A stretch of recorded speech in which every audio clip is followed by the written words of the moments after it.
রাস্তায় কোনো টাকা কুড়িয়ে পেলে করণীয় কি? আমি কি ওই টাকা মসজিদে দিয়ে দিব, নাকি এর সাথে আরো যোগ করে টাকা দান করতে হবে?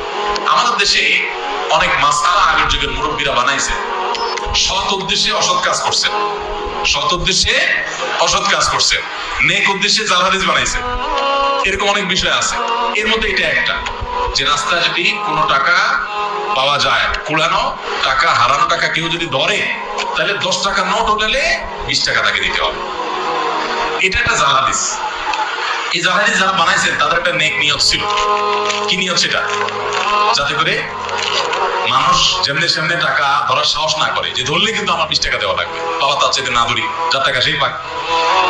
এরকম বহু নেক উদ্দেশ্যে জাল হাদিস বানাইছে। যেমন রাতে যে আমাদের খাবারের প্লেট, এটা খায়া পানি, ধোয়া পানি, আগে গ্রামের আমরা মাটির ঘরে, টিনের ঘরে থাকতাম, তো এটা বাহিরে ফেলানো যাবে না রাত্রে, তাহলে ক্ষতি হবে। এই মাসালা